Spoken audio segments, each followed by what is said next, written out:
अब एक दिन वो आता है कि आप सुन चुके कि हजरत अमीर माविया का लकवा में सन 60 हिजरी में रजब में इंतकाल हुआ और उनका पलीद बेटा यजीद अबू खालिद वो तख्त नशीन हुआ, वो बादशाह बना। यजीद की हुकूमत से हजरत अबू हुरैरा जैसे लोग पनाह मांगते थे। उन्होंने दुआ की, मदीने के बाजारों में दुआ करते थे, अल्लाह मैं लड़कों की हुकूमत से और सन 60 हिजरी से अल्लाह तेरी पनाह मांगता हूं। तो सन 59 हिजरी में हजरत अबू हुरैरा का विसाल हुआ मदीना मुनव्वरा में, और एक कौल के मुताबिक उनका विसाल हुआ मुल्क शाम में। बहरहाल लेकिन ज्यादा मोतबर रिवायत मदीने तैयबा की है, चूंकि मुल्क शाम में भी उनका मजार है। कभी आप पहुंच जाए तो फिर आप ये ना कहें कि देखो ये तो कुछ भी कहते हैं, तो इसलिए दोनों कौल बयान कर दिया। एक तो ये कि मदीने मुनव्वरा में विसाल हुआ ये भी, और एक तो दिमश्क में मुल्क शाम में विसाल हुआ ये भी, लेकिन ज्यादा सही मदीने मुनव्वरा में है। सन 59 में आपका विसाल हो गया। सन 60 हिजरी में यजीद रजब में तख्त नशीन हुआ।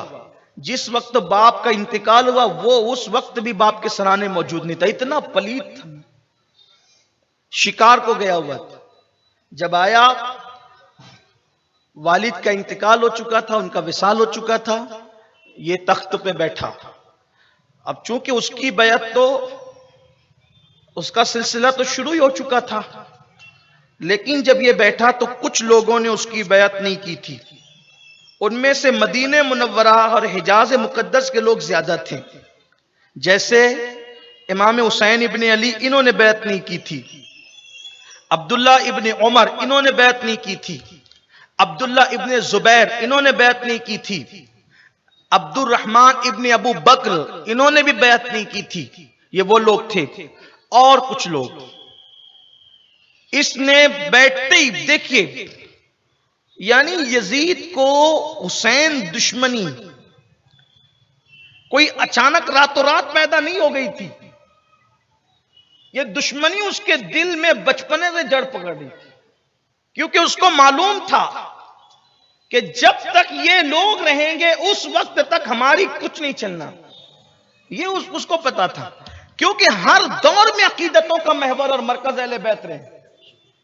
और क्यों ना हो, अल्लाह के रसूल ने फरमाया कि मेरी आल की मोहब्बत अल्लाह ने मोमिनों के दिल में डाल दी है। हर दौर का मोमिन अहले बैत से मोहब्बत ही करे, मोहब्बत डाल दी गई है, मोमिनों के खून में मुंतकिल होती है मोहब्बत अहले बैत। तो यजीद को यह बचपने से था कि मैंने तो जो है वो इनके सामने कोई अकीदतें पाना भी नहीं है। और यूं भी वैसे आपको हैरत होगी, जो इब्ने जियाद, उबैदुल्लाह इब्ने जियाद, जिसका जिक्र अभी आप बाद में ना सुनेंगे, जब यजीद को बादशाह बनाने की तजवीज रखी गई थी तो जिसने मुखालफत सबसे पहले की थी वो जियाद था। ये जियाद कौन है? अक्सर तारीख की किताबों में कहा जाता है जियाद इब्ने अबी, जियाद अपने बाप का बेटा, जियाद अपने बाप का बेटा, यानी उसका नाम ही नहीं आया है।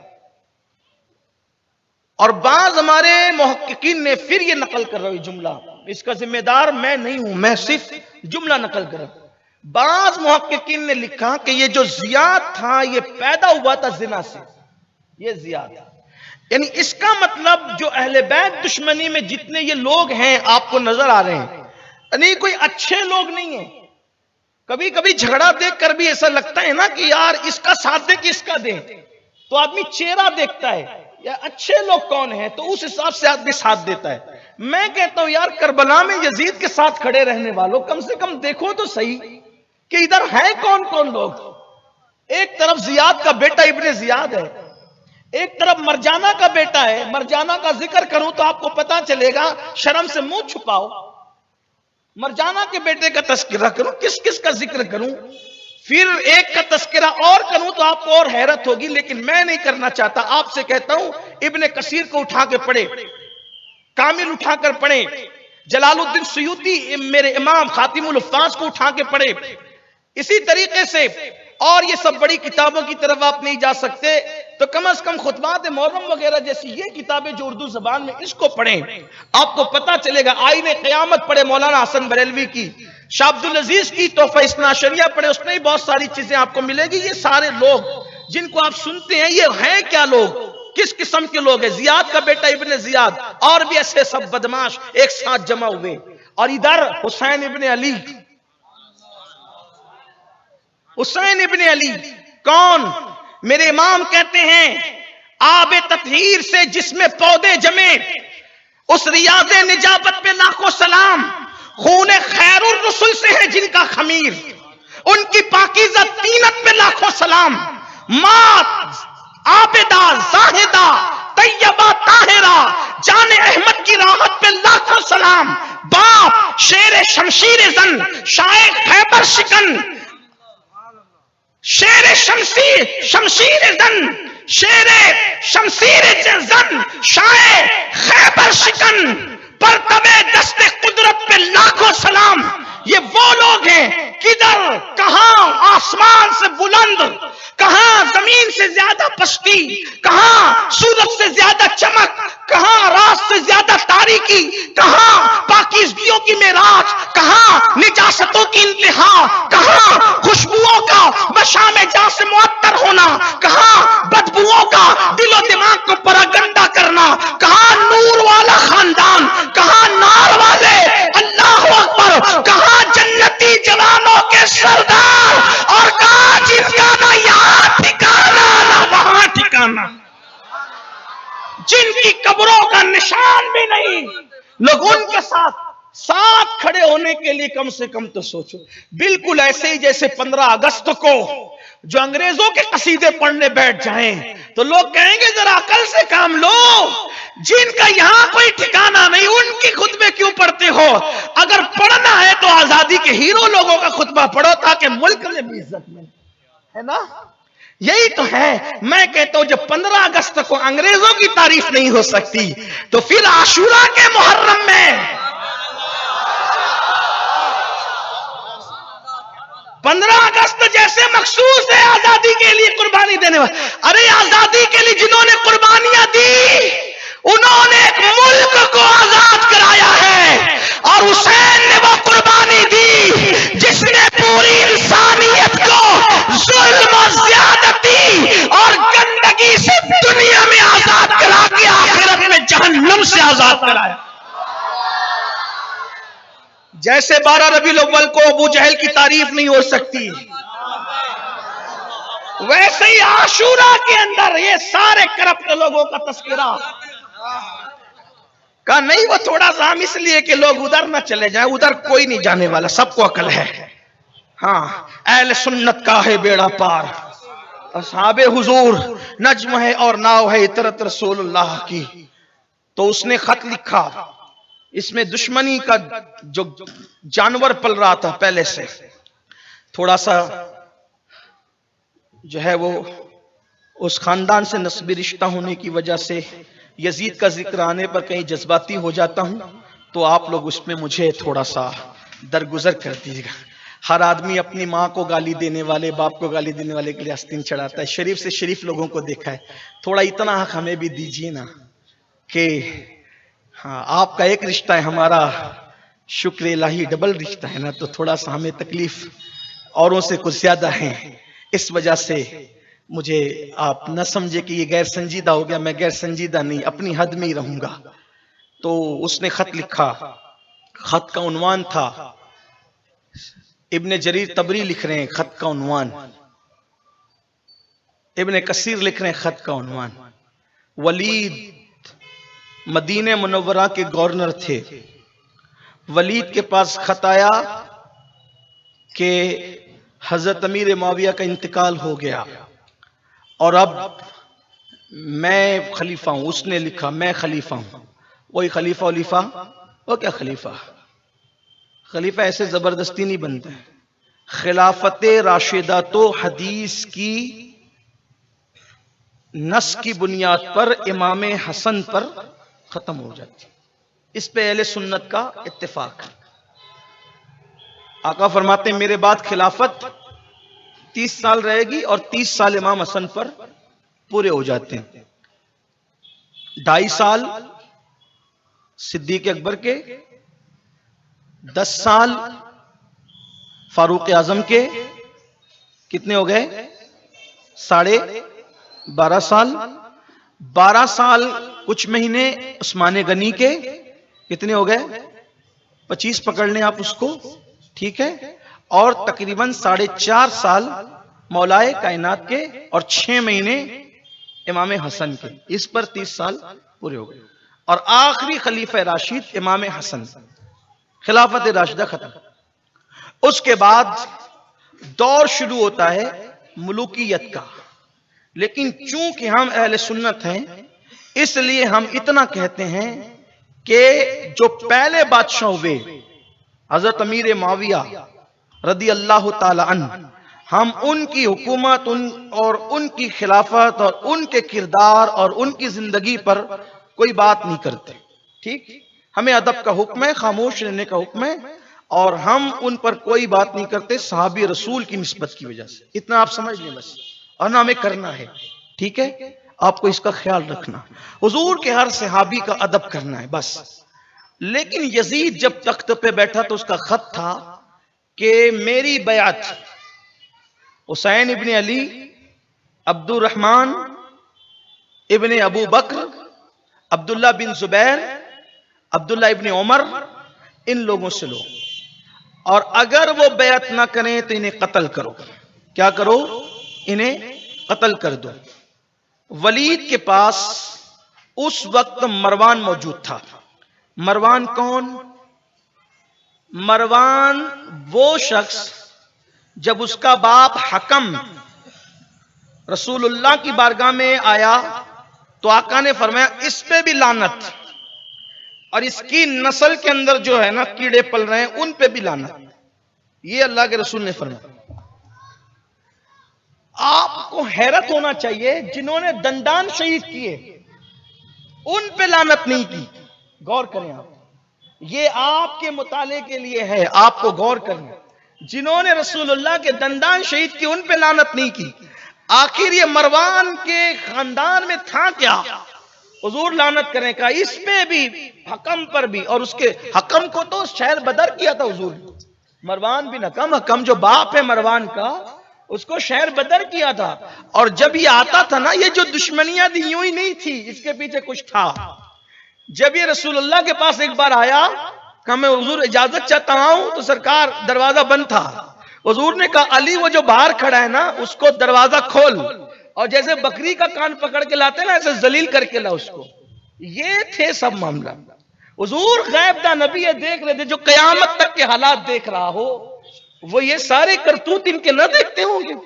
मरवान वहां मौजूद था, ये मोहर चोर, गुलाम चोर, और उस्मान गनी रदी अल्लाह ताला की शहादत का अव्वल दर्जे का मुजरिम। इसी की वजह से सारी चीजें हुई। आप इब्ने जरीर को उठाकर पढ़े, हजरत इमाम सुयूती को उठा के पढ़े। अब वो वहां मौजूद था, उसने कहा बुलाओ सबको। अच्छा, बात वलीद से हो रही है, चमचागिरी इसने करनी है। आगे आपको बात पता चलेगी कि ये सारा गेम था क्या। तो इसने कहा बुलाओ सबको। वलीद ने कहा, वो नरम दिल इंसान थे वलीद ने कहा बुलाता हूं, वो और भेजा कि जाओ बुला के लाओ इन चारों को। उस वक्त इमाम आली मकाम पाक मस्जिद में थे। आपको यह भी सुनकर के हैरत होगी कि इमाम हुसैन का पूरा वक्त, आराम के अलावा पूरा वक्त मस्जिद में गुजरता। बल्कि अगर कोई पूछता था ना, हुसैन को हमने देखा नहीं है, अगर मदीने जाए तो पहचानेंगे कैसे? तो तसव्वुर करें, इमाम हुसैन को हमने देखा नहीं है, अगर जाए तो पहचानेंगे कैसे? बल्कि ये बात किसी और से नहीं पूछी गई, ये बात हजरत अमीर माविया से लोगों ने पूछी, शाम से आने वाले। हमने देखा नहीं हुसैन बिन अली को, अगर जाए तो कैसे पहचाने कि मदीने में हुसैन कौन है? तो उन्होंने जवाब दिया, जो बहुत सबसे खूबसूरत जवान होगा और वो सर झुका के बैठा होगा और उसके इर्द गिर्द लोग अकीदत से बैठे होंगे, समझ जाना यही हुसैन है। मदीने में ये अकीदतें थी, इमाम अली मकाम की अकीदतें ये थी कि जिसके इर्द गिर्द जैसे चूंटियां मिठाई को घेरती है, जैसे मक्खियां छत्ते को घेरती है, जैसे परवाने शमा को घेरते हैं, जैसे तितलियां फूलों को घेरती है, उसी तरीके से हुसैन इब्ने अली को मदीने वाले लोग ऐसे घेरे रहते थे। क्यों? इसलिए कि हुसैन पाक थे अपने नाना के मुशाबे। तो लोगों को यूं लगता था हज के बाद कब्र रसूल की जियारत तो करेंगे, लेकिन अगर रसूल की जियारत का और उनके चेहरे के देखने की लज्जत हासिल करना हो तो देखे किसे? तो लोग इमाम अली मकाम को देखने के लिए आते थे, इमाम हुसैन को देखने। आपके पास कासिद आया, दोपहर का वक्त था, इमाम मस्जिद में थे, बल्कि नाना के रोज़े अतहर पे बैठे हुए थे, और क्योंकि सब कुछ तो इमाम अली मकाम का वही था। कहा कि अमीर बुलाते हैं। ये इत्तेफाक से ये चारों एक साथ थे। कहा दोपहर में तो इस टाइम अमीर तो किसी से मिलता नहीं है, अमीर मिलते नहीं किसी से, इस टाइम बुलाना ऐसा लगता है कि हमारे जो हुकूमत और सल्तनत के जो ताजदार थे वो दुनिया से तशरीफ ले गए। और कासिद को कहा तुम चलो हम आते हैं। अब बात की तो कहा कि अब तो यजीद की बैत करनी पड़ेगी, क्या करेंगे? तो अब्दुल्ला बिन जुबैर ने वहीं से कहा कि चलो आते हैं, और फिर वहां से निकले और सीधा मदीना शरीफ में रुके नहीं, मक्का शरीफ रवाना। अब्दुल्ला इब्न उमर बड़ी नेक तबीयत आदमी थे, वो गोशा नशीन हो गए। अब रही इमाम अली मकाम की बात, तो इमाम ने अपने खानदान के जवानों को जमा किया। बनु हाशिम बड़ा खानदान था, जमा करके फरमाया मैं वलीद से बात करने जा रहा हूं, अगर हालात ठीक रहे तो ठीक है, बाहर बैठना, वरना आवाज ऊंची हो तो तुम अंदर आना। अंदर गए, सलाम करके बैठ गए। उन्होंने बताया कि हजरत अमीर माविया का विसाल हो गया है। तो आपने इन्ना लिल्लाह पढ़ी, मगफिरत की दुआ की, और कहा कि फिर कहा यजीद बादशाह बनाए, उसकी बैत करें आप। आपने फरमाया मैं यजीद की बैत करूं? यजीद की बैत मैं करूं? और फिर वो भी ऐसे छुप छुपा के? ऐसे नहीं, बाहर आओ, ऐलान करो, जो सब करेंगे ना, इन तीनों के नाम लिए, इब्ने जुबैर के, इब्ने अबू बकर के, इब्ने उमर के रदी अल्लाह ताला अन्हुम अजमाइन, इनके नाम लिए। कहा कि ये सब बात करेंगे तो आप हम भी देखेंगे, ऐसे छुप के मैं बैत नहीं करूंगा। उसने कहा कि ठीक है आप जाएं फिर। तो मरवान ने कहा वलीद इनको जाने मत दो, अगर ये गए तो दोबारा तुम इन पे काबू नहीं पा सकोगे, यजीद का हुक्म है कत्ल करने का, कत्ल कर दो। इमाम अली मकाम ने कहा अब वो फातेह खैबर का बेटा सैयदा फातिमतुज ज़हरा का लाल लख्ते जिगर, मुस्तफ़ा जान रहमत की जबान चूस कर बड़ी होने वाली शख्सियत, फरमाया तू मुझे कत्ल करेगा, तुझे तो नाक साफ करना नहीं आती। इमाम ने फरमाया ये हंसने की बात नहीं, ये हंसने की बात नहीं। और कहा कि तू नाक सीधे हाथ से साफ करता है, तू मुझे कत्ल, या ये करेंगे कत्ल, तुम दोनों कत्ल करोगे। वलीद ने कहा मरवान तुझ पे अफसोस है, तू मुझे नवासे रसूल को कत्ल करने का मशवरा देता है। अगर पूरी दुनिया की दौलत एक तरफ रख दी जाए और नवासे रसूल को कत्ल करने का कोई मशवरा दे तो मैं दौलत को लात मारूंगा, लेकिन इन्हें कत्ल नहीं करूंगा। तू समझ क्या रहा है? आपसे कहा आप तशरीफ ले जाएं, ठीक है बाद में बात होगी। इमाम तशरीफ ले गए, और तशरीफ ले जाने के बाद आपके चेहरे पर उदासी छाई। पूरी जिंदगी शहादत का जिक्र सुन सुनकर, बाबा से सुना, अम्मा से सुना, बहन से सुना, नाना से सुना, बड़े भाई से सुना, खानदान में बुजुर्गों से सुना, हुसैन शहीद होंगे शहीद होंगे। चेहरा खिलता था, चेहरा खिलता था। एक अहम नुक्ते की तरफ आपकी तवज्जो करवाना चाहता हूं, उसी पे बात खत्म करता हूं, तवज्जो करना। लोगों को लगता है कि हुसैन पाक का असल इम्तिहान करबला में हुआ, लेकिन मुझे लगता है कि हुसैन पाक का असल इम्तिहान करबला में नहीं हुआ। हुसैन पाक का सबसे बड़ा इम्तिहान मदीने में हुआ, क्योंकि हुसैन को अली अकबर छोड़ना आसान था, कासिम छोड़ना आसान था, अली असगर छोड़ना आसान था, लेकिन नबी का दर छोड़ना कोई हुसैन से पूछे। 8 दिन का हाजी जो 8 दिन के लिए हज को जाता है, जब वो बंदा मदीने मुनव्वरा छोड़ता है तो उसकी सांसें उखड़ने लगती है। वो सोचता है कि मेरी जान निकल जाए, मैं यहां से जा क्यों रहा हूं मदीने से। अल्लामा हसन बरेलवी कहते हैं कि मर के जीते हैं जो जाते हैं मदीने को हसन, और जी के मरते हैं जो आते हैं मदीना छोड़कर आपका चेहरा उतर गया, जिसका चेहरा कभी ना उतरा आज उनका चेहरा उतरा। घर वालों ने कहा, गाजी अब्बास ने कहा, मौला तेरी बलाएं दूर हो, आज आपका चेहरा अफसुर्दा है। आपने कहा, मेरे गाजी, मेरे बाबा के गाजी, मेरे गाजी, मेरे भैया, आज मैंने फैसला किया है कि अपने मदीने मुनव्वरा छोड़कर कहीं और जाना है। हुसैन, हम मदीने छोड़ के जाएंगे? कहा, ऐसा ऐसा हो गया, अगर मदीने में रुकते हैं तो ईमान को खतरा है, खतरा ईमान को है तो मदीना छोड़ देना है।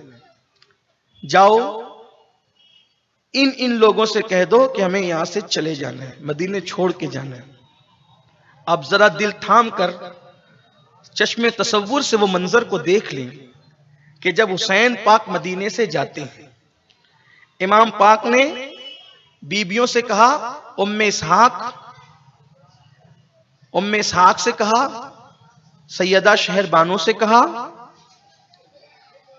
उमराउल कैस की जो शहजादी आपके निकाह में थी उनसे फरमाया,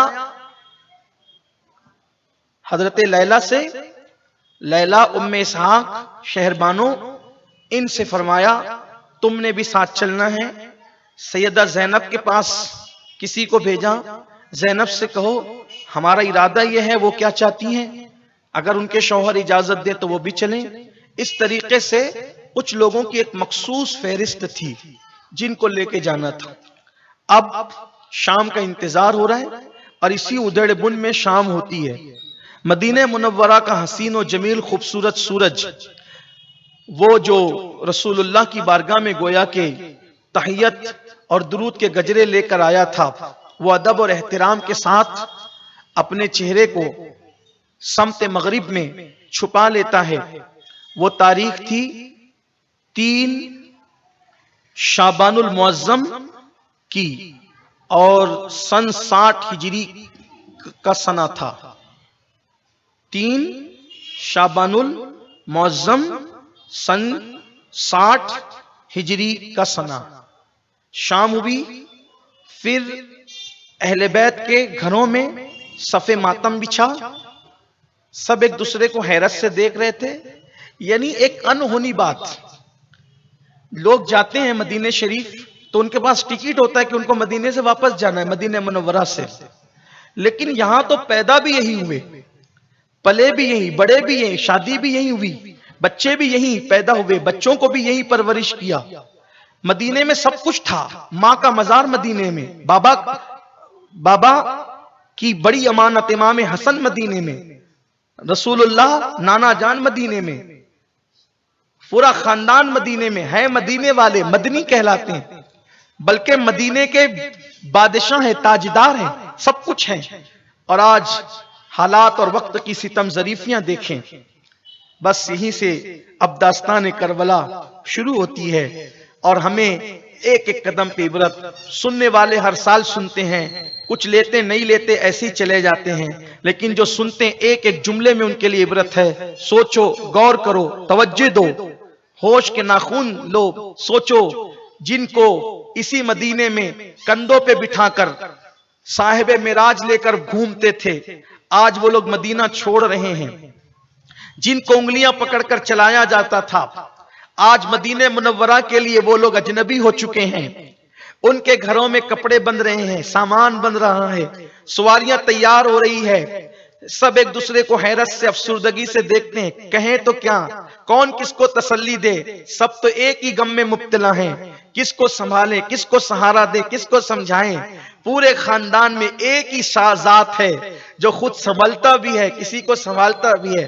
कभी उसका गाल पकड़े, उसे थपकियां दे, कभी उसके सर पे हाथ रखे, उसे तसल्लियां दे, कभी किसी को, कभी किसी को, कभी किसी को। इसी शाम ने फिर रात का रुख लिया और रात की सियाह चादर जब मदीने मुनव्वरा पे तन गई। ये तारीख है, ये तसनीफात है, ये खिताबात हैं, ये माए मुहर्रम जो मेरे बुजुर्गों ने सदियों से बयान किया, ये उसका इतने मजमुआ महज चश्मे तसव्वुर से अब मैं भी देखता हूं और आप भी देखें। जब हम चश्मे तसव्वुर से देखते हैं और हम आज से गोया के 1350 पौने 1400 साल पहले 60 हिजरी के 3 शाबानुल मुअज्जम के सूरज के गुरूब होने के बाद मदीने मुनव्वरा को देखते हैं, एक हुसैन इब्ने अली जिसकी उम्र 56 साल की है, कभी शहजादों को संभालना, कभी भतीजों को, कभी भाइयों को, कभी इसको, कभी उसको, कभी उसको, इसी तरह रात सिया हुई और अपनी सिया चादर को अहले मदीना पे तान दिया। सोने वाले बिस्तरों पे सो रहे थे, खशियत रब्बानी में रोने वाले आंसुओं की सौगात रब्बुल इज्जत की बारगाह में पेश कर रहे थे और लोगों के दरवाजे बंद थे। कुदसियाने फलक रात के आखिरी पहर में दुरूद और सलाम के गजरे लेकर अदब और एहतराम के साथ मदीने मुनव्वरा की सरजमीन पर नाजिल हो रहे थे। ऐसे में सबके घरों के चिराग बुझे हुए थे। उस चौथी शब के अंदर अगर किसी के घर का चिराग जला हुआ था तो खानदान नबुव्वत के घर के चिराग, और उसी चिराग की दूधिया धुंधली सी रोशनी में कोई सिसकियां लेता है, कोई मुंह छुपा के रोता है, कोई बच्चों से छुप के रोता है। ऐसे में करबला के मुसाफिर का घर का दरवाजा खुलता है और एक तन्हा मुसाफिर जिसकी सूरत रसूलुल्लाह की सूरत के मुशाबे थी, जिसका चलना, जिसकी सखावत, जिसकी अदाएं आमिना के लाल के मुशाबे थी, जिसका हाल ये था अल्लाह अकबर, नाम रसूलुल्लाह ने रखा, घुट्टियां हुजूर ने दी। आज वो अकेला अपने घर से करबला का मुसाफिर निकलता है और निकलकर दबे पांव सीधा जन्नतुल बकी में पहुंचता है। उस पहुंचने वाले को दुनिया हुसैन इब्ने अली ताजदार करबला के नाम से जानती है। वो हुसैन जिसके बारे में साहिब शवाहिदुन नबुव्वा लिखते हैं कि रात की तारीकी में गली में चलते थे तो आपके चेहरे से जो है वो ऐसी रोशनी फूटती थी कि गलियां रोशन हो जाती थी। हुसैन इब्ने अली, अब मैं नाम लेने की बजाय चूंकि मैं तसव्वुरात की दुनिया में आपको खुद भी ले जाना चाहता हूं, मैं भी पहुंचकर अपने मुकद्दर की मेराज चाहता हूं, बीबी ज़हरा की खैरात चाहता हूं। और तसव्वुरात में ये कि सिर्फ हुसैन नहीं है वहां, हम भी वहां मौजूद है। सन 60 हिजरी चौथी शब है, हुसैन माँ के मजार पर है। तसव्वुरात की दुनिया में हम भी ज़हरा की बारगाह में हाथ फैलाकर उसी शहजादे की खैरात मांग रहे हैं। आओ दरे ज़हरा पर फैलाए हुए दामन, नस्लें हैं करीमों की, लजपाल घराना है हुसैन दबे पैर, करबला का मुसाफिर बेकसी और बेबसी की जाहिरी हालत में मां के मजार पे पहुंचता है। और पहुंचकर अब हुसैन ने किस तरह सलाम किया, मेरे पास इसके बारे में न कोई अल्फाज है न कोई अंदाज है, लेकिन महज चश्मे तसव्वुर से जब हम देखते हैं तो पता चलता है। हुसैन उस मां की मजार पर पहुंचते हैं जिसका आंचल कभी चांदो सूरज ने नहीं देखा। हुसैन की अम्मी वो थी जिसके सर के बाल के दुपट्टे को कभी चांदो सूरज ने नहीं देखा। हुसैन की माँ इतनी पाक दामन थी कि हुसैन आजम ने 7 साल की उम्र में भी अपनी माँ के सर के बालों को नहीं देखा। हुसैन की अम्मी इतनी पाक बाज और पारसा थी जिनके लिए आये ततहीर नाजिल हुई, जिनके लिए रसूलुल्लाह उठकर खड़े होते थे, जिसकी चौखट से यहूदी नसारा मजूसी कोई भी कभी खाली नहीं जाते थे, सबको भीख मिलती थी। सबको भीख देने वाली फातिमा के दर पर आज उसका सबसे चहीता लाडला रूबे जमीन पर दबे पैर खामोशी के साथ लोग माँ की कब्र पर जाते हैं तो गर्दन उठाकर जाते हैं कि मेरी माँ ऐसी थी। लेकिन आज करबला का मुसाफिर अपनी माँ की चौखट पे सर उठाकर इसलिए नहीं जा रहा था कि कोई पहचान करके मुखबिरी न कर दे। खामोश दबे पैर मुकम्मल बेकसी बेबसी मजलूमियत के साथ हुसैन माँ की कब्र पर जाते हैं।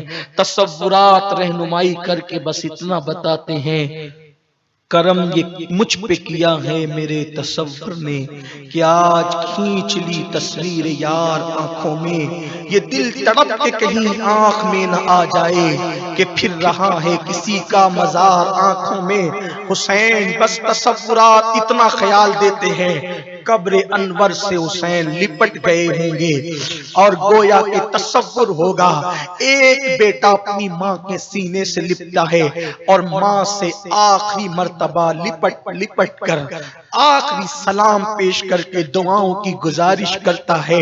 किसी की माँ वलिया, किसी की माँ आलिमा, किसी की माँ नमाजी, किसी की माँ हाजियानी, हुसैन की माँ बुदए मुस्तफा, जिगर गोशे रसूल। गोया के हुसैन ने कहा होगा, अम्मी जान आज तेरा नाजों का पाला जिसे तूने करबला के लिए दूध पिला करके पाला था, नाना के दीन की मुहाफिजत के लिए पाला था। अम्मी जान आज तेरा बेटा तुझे आखिरी मर्तबा सलाम करने के लिए आया है। माँ मैं जा रहा हूँ, बज़ाहिर तो मैं ये कह के जा रहा हूँ कि मेरी मंजिल मक्का है, लेकिन माँ आसार बताते हैं कि अब तेरा बेटा करबला जाता है। जिस दिन के लिए तूने मुझे दूध पिलाया था, जिस दिन के लिए तूने मुझे पाला था, जिस दिन के लिए तूने मेरी परवरिश और निगहदाश्त की थी, माँ अब वो दिन करीब आता है। माँ बस इतनी गुजारिश है कि जब अली अकबर के टुकड़े हो तो उस वक्त तेरा हुसैन किसी जालिम के हाथ में हाथ देने पे मजबूर न हो जाए। जब कासिम का लाशा घोड़े के टापों से कुचल दिया जाए उस वक्त मेरे अज़्म के लिए दुआ करना माँ। जब मेरा मासूम अली असगर हलक पर तीर खाए उस वक्त मेरे हौसले के लिए दुआ करना माँ। तूने मुझे पाला, मेरा इम्तिहान देखने करबला में जरूर आना ताकि तुम्हारी निगाहों के सामने इम्तिहान हो। मुझे नहीं पता जुमले क्या थे, महज तसव्वुर के और गुमान और ख्यालात की रहनुमाई पर ये बात कह के आगे बढ़ता हूँ। मुझे नहीं मालूम कि उस माँ ने अपने बेटे को किस तरीके से तसल्ली दी और अपने दुपट्टे से कैसे आंसू पोंछे। बस इतना ही था। पूरे बकी में सन्नाटा था, पूरा बकी सन्नाटे में था। एक रुंधियाई भी आवाज उस बकी में गूंजती थी। अच्छा माँ मेरा आखिरी सलाम और अलविदा कबूल करो और मुझे इजाजत दो। ऐसा लगता है बीबी ज़हरा के मजार पर जलजले की कैफियत हुई होगी और लरज़ गया होगा मज़ार ज़हरा, क्योंकि कोई माँ अपने बेटे को कैसे मक्तल की तरफ जाने की इजाजत देती हो। अल्लाह अकबर। माँ की कब्र से लिपट लिपट कर रोते हैं, कभी उठते हैं, खड़े होते हैं, आगे बढ़ते हैं, फिर पलटते हैं। एक बार हुसैन और बोसे ले ले माँ की कब्र को आखिरी मर्तबा, एक बार और अलविदा कह ले, एक बार और सलाम कह ले। इस तरह से कभी आते हैं, कभी जाते हैं, कभी आते हैं। इसी में फिर दामने दिल खींचता है, हुसैन सुबह न हो जाए, चलो मुखबिरी करने वाले मुखबिरी न कर बैठे। भाई को सलाम किया और फिर वो कैफियत तो बयान से बाहर है। पास ही में हसन मुश्तबा का माँ के कदमों में मजार था और सलाम करके अपने भाई को आखिरी सलाम करके करबला का मुसाफिर नाना के मजार पे आता है। नाना के मजार पे आकर कोई लिखे तो क्या लिखे, कोई कहे तो क्या कहे। बड़े से बड़ा पापी भी जब रसूलुल्लाह की चौखट पे जाता था तो उसके आंसू निकल पड़ते थे। ये तो नाज़ों का पाला, ये तो खून रसूल। हुसैन नाना के मजार पे आए। तसव्वुरात कहते हैं नाना के मजार से लिपट कर कहते, नाना जान जिस मदीने का आपने मुझे वारिस बनाया था, अब आपकी उम्मत ने उस मदीने में रहना मुझे दुभर कर दिया, मुश्किल कर दिया। नाना जान जिस मकसद के लिए कंधों पे बिठाते थे, जिसके लिए कंधों पे बिठा करके नमाज में सजदों को तवील कर देते थे, जिसके गर्दन को बोसा देते थे नाना जान, यही गर्दन को, यही गले को बोसा देते थे। किसी ने पूछा आका गालों पे बोसा देके गले को बोसा क्यों देते हो? तो नाना जान आप कहते थे यहीं पर मेरे हुसैन की गर्दन पर तलवार चलेगी मेरे दीन के लिए। नाना आज आपका नवासा उसी मकसद को पूरा करने के लिए जा रहा है। नाना जान अपने नवासे का आखिरी सलाम लो। अलविदा नाना जान। नाना जान मैं करबला में इम्तिहान दूंगा, आप जरूर आइएगा। और आपने जिस अज़्म से पाला है वो इम्तिहान में कैसे देता हूं वो जरूर देखने के लिए आका आइएगा। पता नहीं क्या क्या कहा, कहूं तो क्या कहूं, रखूं तो क्या रखूं। बस अहले बैत की वफा में, तसव्वुरात की दुनिया में यही चंद जुमले, और उसके बाद हुसैन उठते हैं और फिर नाना की मजार के कदमों को बोसे देकर जब पलटते हैं तो दिल कहता है हुसैन एक बार फिर शाफ़े यौमुन नुशूर को देख लो। लोग कहते हैं कब्र को देखा, मैं कहता हूं जब जामी के लिए, जब रफाई के लिए, जब गौसे आजम के लिए कब्र से निकलकर जियारत कराने की रिवायत मिलती है, तो लाडला हुसैन करबला का मुसाफिर, उनके लिए क्या हुआ होगा, क्या कहें क्या ना कहें। बस इतना कि हुसैन नाना के मजार से रोते हुए निकलते हैं। सुबह करीब आ रही थी, हुसैन गर्दन झुकाकर वापस हो रहे थे। अली अकबर की शहादत पे जो दिल टूटेगा वो तो टूटेगा, लेकिन उससे बड़ी कयामत आज थी कि नाना का मदीना छूट गया। काश मेरी कौम अहले बैत की इस कुर्बानी का ख्याल करती। लोग अपना घर नहीं छोड़ते, हुसैन ने अल्लाह के दीन के लिए मदीना छोड़ा। घर के बेघर हुए, बेघर हो रहे हुसैन, आज हुसैन बेघर हो रहे हुसैन। हुसैन सर झुका कर आते, सवारियां तैयार है, एक कयामत सुगरा है। हुसैन आते हैं, बीबियां रोती हैं, चादरें डाली हुई हैं। कोई कहता है हुसैन न जाओ, मौला कहते हैं नहीं, अल्लाह के दीन पे वक्त आया है, जाना होगा। कहाँ? अभी हम मक्के जाएंगे।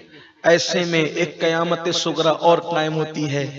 मौला हुसैन अली अकबर से कह चुके थे, गाजी अब्बास से ये साथ चलेंगे। हत्ता के अभी 1 महीने का बच्चा है अब्दुल्ला, जिन्हें दुनिया अली असगर कहती है, 1 महीने का बच्चा भी साथ जाएगा। जाने वालों की फहरिस्त में नाम है ज़ैनब पाक का, औनो मोहम्मद का, कासिम का, अली अकबर का, अब्दुल्ला अली असगर का, सुकैना हजरत सकीना का, लेकिन एक नाम नहीं है, वो है सैयदा